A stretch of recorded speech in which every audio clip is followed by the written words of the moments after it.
When the mob governs, man is ruled by ignorance. When the church governs, he is ruled by superstition.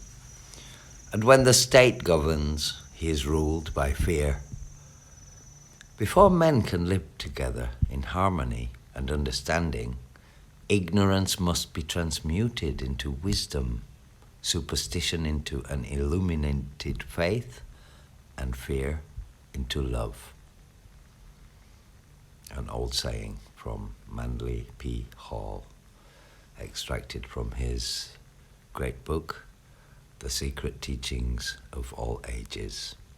Manly P. Hall, nothing to do with the truth, just as a piece of trivia, also happened to be a 33rd degree Freemason, which has nothing to do with the statement he made, which I have just recited. John Spencer, signing off.